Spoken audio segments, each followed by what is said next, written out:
So let's first talk about the water crisis. It was in our core group, someone suggested that we do this because we've never really dealt with the water crisis in any depth, and it is a real issue and is becoming increasingly a real issue as we look at the changing temperatures, extreme weather we're getting, and we look at the infrastructure of our water system.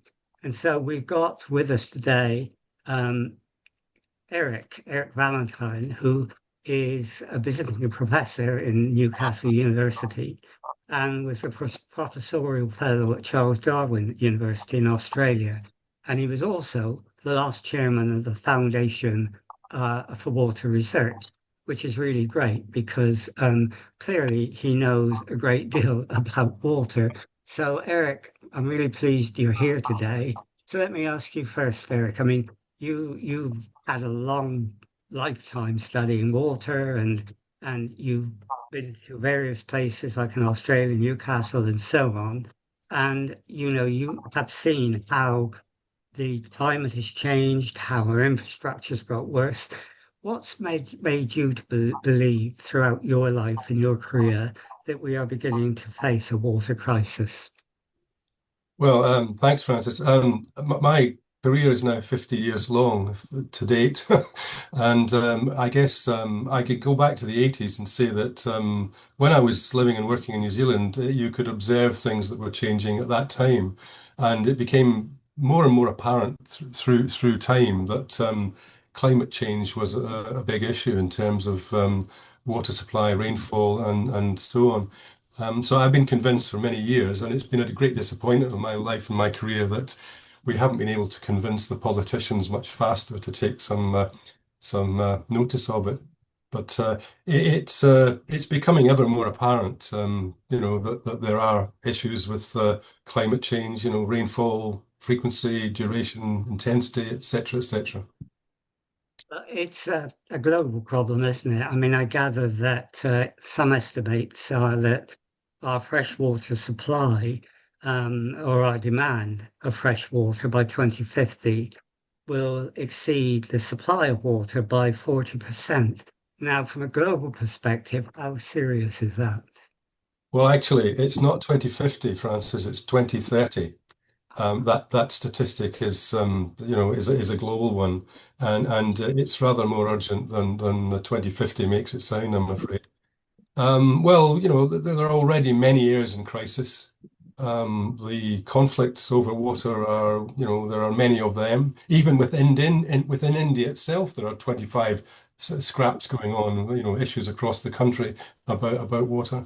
But it is very serious. Um, Only 3% of that is actually fresh water, and only 1% of the total water is actually available as fresh water for potential consumption.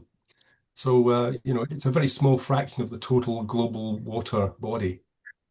it's quite interesting what you said that the crisis is not just the supply, it's the impact on society that it creates conflict. And there's already wars, isn't there, over water supply, and that could get worse.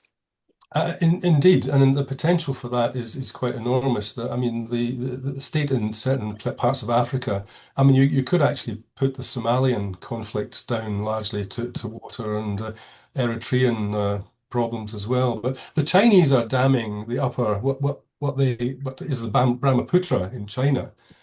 They've already dammed the Mekong high up as well, and these are actually causing real tensions in Southeast Asia, which depend on those rivers for their supply. So yes, I'm afraid there are, and you don't need to mention the Middle East, but there are water conflicts going on. They have been going on for a long time, and the potential for them to get worse is huge. There's that particular problem, but here in the UK, sometimes we don't think about it, do we? We think we have plenty of water and that it's not something we need to think about. In fact, the meteorology department, I think, said that by 2050, and I may be wrong on the dates again, but by 2050, our winters will be 30% wetter than they are now. And so if you're living in this country, you think, well, we've got plenty of water, but I think the Environment Agency has said that by about that time, 2050, 2055, we will be short of water by something like 5 billion litres per day just for home public consumption and 1 billion litres per day for industrial and agricultural production. So it is a problem, isn't it, Eric, for the UK as well? Absolutely, and climate change is contributing to that. We're regarded as a wet island, but we're also a very densely populated island, and the hydrology is such that it varies quite a lot across this island. So some parts are good, some parts are not so good, and the short-term variations in weather cause problems because there's a lack of storage in reservoirs, which have been sort of really the last one that was built in Britain was Cassington, and that's 30 years ago, I think. There's an issue with storage.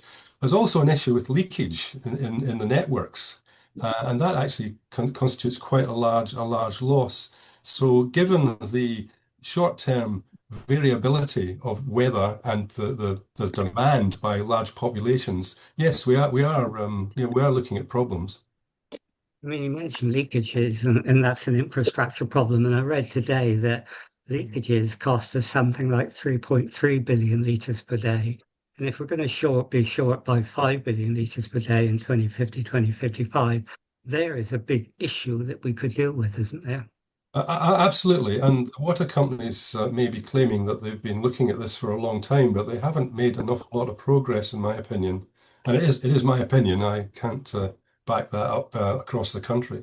But I do know locally that it is something they could do much better at. And that would sort of that would answer a lot of problems without even considering demand management, which will be sort of on the cards with the way things are going.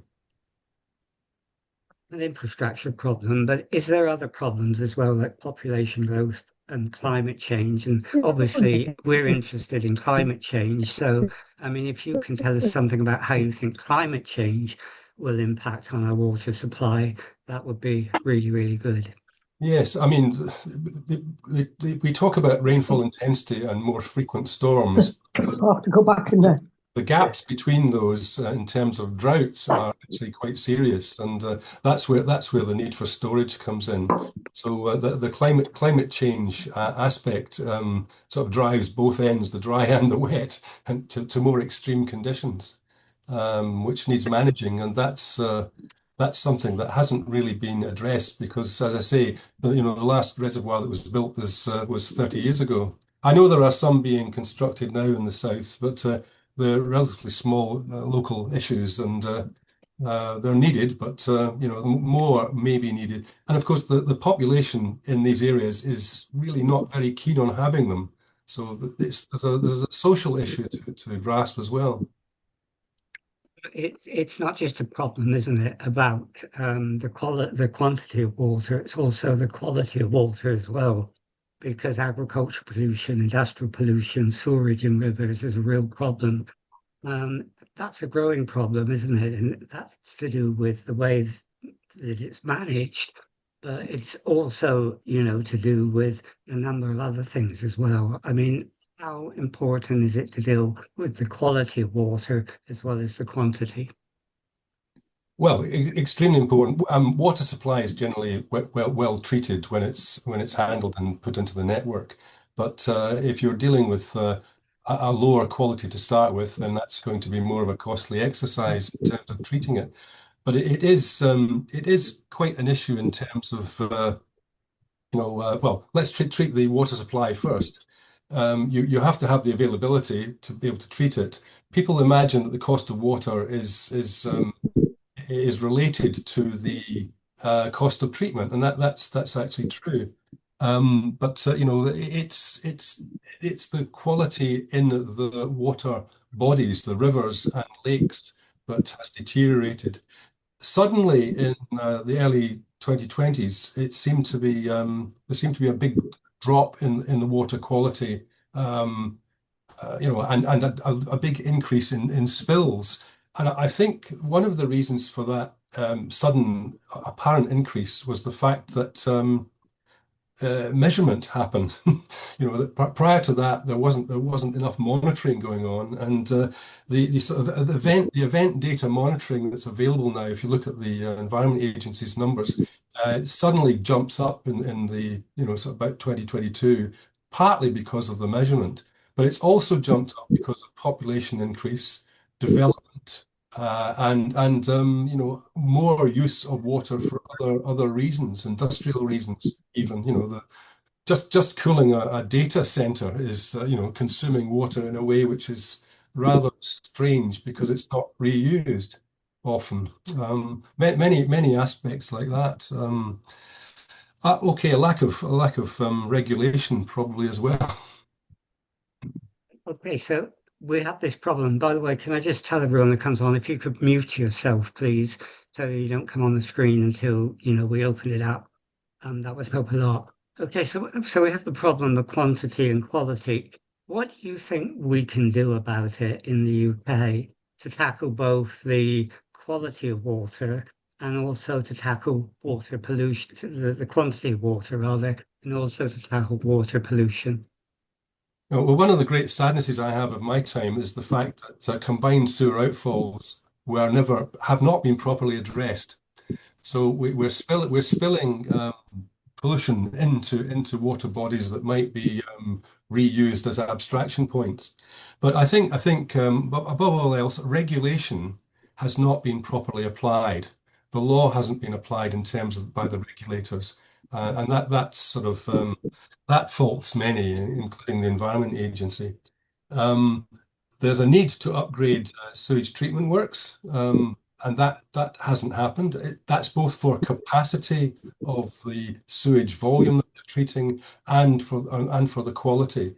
And they actually need more storage. And I say again, we need to reduce the CSOs, the combined sewer outfall flows, which seem to have run away from the water companies because they didn't actually, and this is a personal view, they didn't actually apply improved infrastructure in the way that they should have done in the past.